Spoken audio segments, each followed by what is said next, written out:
Coaching is not fixing and it's not therapy. Let's bust the myths. What is coaching? I'm Susie Edwards. This is Angie Robertson, and at SEER, we believe in the power of practical tools to coach effectively.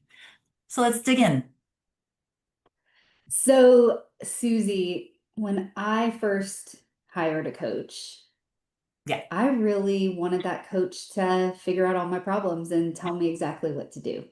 I hear you. And I found out that that's not quite what a coach does. Um, I was really like taken on a journey where I had to do a lot of self discovery, self exploration, say what I wanted, but I wanted answers. I don't know. Did that happen to you? Well, let me ask you, so would you say the myth to you then is like a coach, if you hire a coach, they just solve all your problems? Yeah, exactly. Is That's what that I the thought I was paying yeah. for. It's so funny because I'm not sure what I thought coaching was. So Angie and I've been doing this now for maybe 15, anywhere from 13 to 15 years now. And the truth is we both came in as clients first. So when I, it was really a different space. I don't know that I even heard of life coaching at that point, but it wasn't therapy and I was trying out something different. And I think I'm not sure what I was thinking, but I was thinking they were just gonna, my coaches are gonna agree with me and we're just gonna do the things that I say we were gonna do. Mm, I think that's what it was. This is interesting. what I'm gonna show up and this is what I'm the results I want. And then you're just gonna tell me how to get there. Yeah, Ah, okay. what I want. W- I don't want your Yeah. yeah. So I think that's really interesting because I was really lost Mm, and I wanted my coach to like figure my stuff out for me and tell me like what I wanted. Really, like yeah, that was what I needed. And I think the truth is that some clients do come to coaching and need a guide to figure out what they want. yep, But as a coach, I'm not in the business of telling someone exactly what that is, but I am trying to draw it out of them based on some of the things that they like, some of the things that they know they want. In the conversations, I think you can elicit the what do you want? At least that's what happened to me, and that's what happens with my clients. So, in the end, I kind of did get the coach to figure out my problems, but exactly. I was way more of an active participant than I think I originally thought I would be. And I think my experience was a little bit different because it is still true that you would have a client coming in knowing what they're wanting, just don't know how to get there. So I had to let go of my control and then understand that I'd be getting feedback to tell me what is working and what isn't working. Again, I thought that it would just be like so easy. Now just give me the map and let me go, you know? Mm, So yeah, that's the giving up control part, allowing my coach to help me and see where I was making my mistakes. And mhm. that's what I'm doing with my clients, right? Giving that feedback, that honest feedback. Yeah, and I do think that some, it depends on the type of coach you are. Some coaches can be more directive in terms Hmm. of like, yeah, okay, Susie, you said you wanted to do this. Here are the steps. Some Yep. people really are like that. Yeah. Some are That's very true. more, pulling it out of you, like what you think the next step should be, and then creating a plan kind of in a collaborative way, I would say. Yep. And I think that a great coaching relationship is like a mix of both of those things. Like sometimes you do need to be told as a client the obvious thing. Okay, you said you wanted to get here, and here's how you get here. Yeah. But I think that people, like if it was that easy, people would Mhm. probably already have gotten to the place they want to go. Exactly. No matter what, it's because you're stuck and you're there. And I think the thing about being a great coach too is that you can kind of hear which way it needs to go and then pivot when you need to. Right. Okay, good. So, want to hear about my myth? Yeah. I do. Okay. I think one of the myths out there, it's a twofer. Someone who has a lot of certifications looks like a good coach, or anyone can be a coach, because it seems like right now could seem like a free for all around life coaching. But just because someone has a lot of certifications, and this may not even just be with coaching, but just in many areas, but just because someone has a lot of certifications doesn't mean that makes them a great coach. But it Hmm. doesn't mean if they don't have one that they're not great either, right? It really could go either way.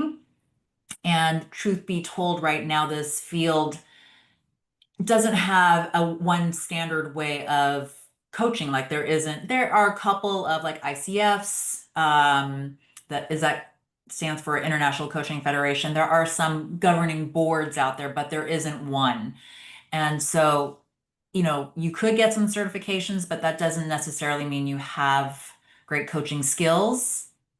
You really do need practice. You do need to put in the time.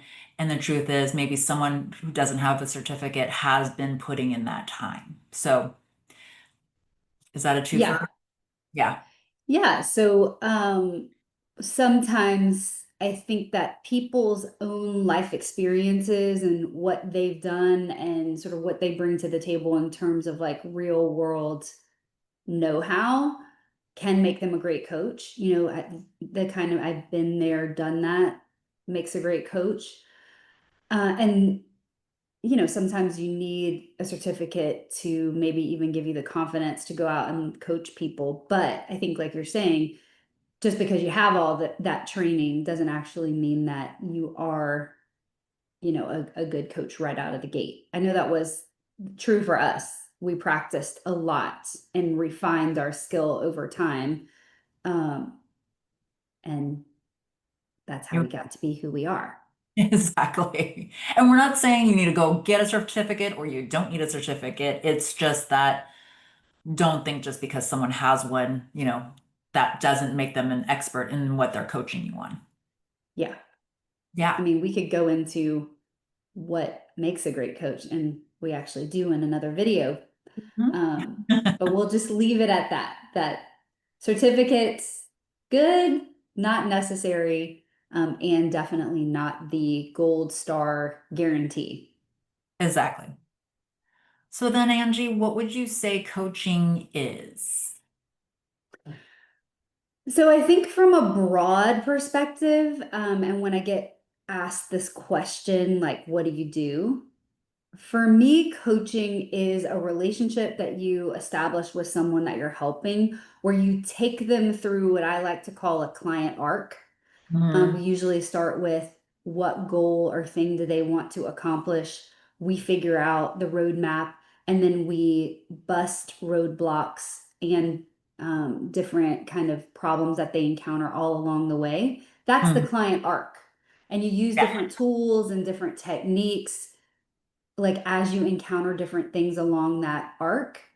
And then the arc repeats itself, so it's really more of like a circle that you go on, the journey that you go on with people, because the minute that someone achieves a goal, they typically will have a little nuance or want a different goal. And so the client arc starts all over again. And so it's this continuing thing where you're like making plans, encountering problems or challenges, celebrating wins, rinse and repeat.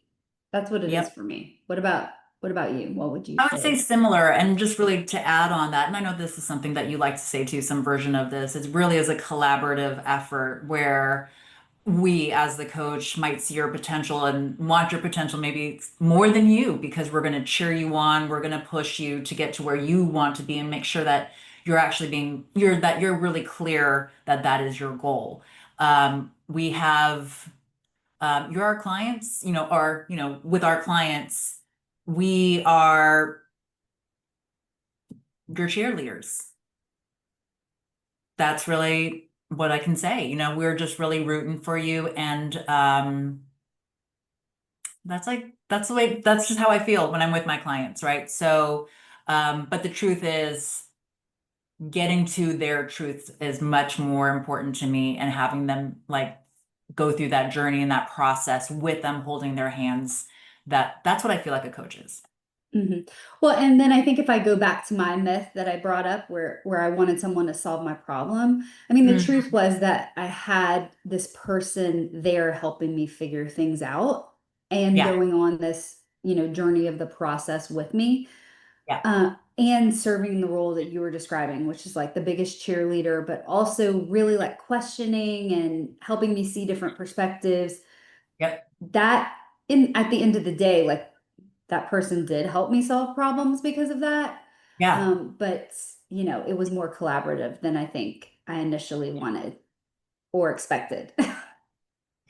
Totally. And that's while you were talking, I was thinking too, it's like, because I think I had such a great relationship with my coach, I knew that my coach was, they were going to be like, she was like giving me the truth, right? Like I could really rely on her to give me the truth, right? So, um, there was a little bit of ass kicking and cheerleading, and you know what I mean? So, not more than my best friend, because I would still lean into my best friend and ask.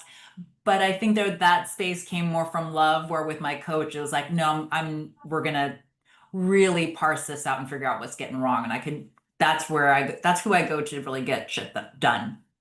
hmm Yeah. Yeah. Well, that makes sense. That Yeah. makes sense. Well, Okay, that's so if this sparked something in you, don't forget to subscribe and like this video, and we will see you next time. bye. Bye.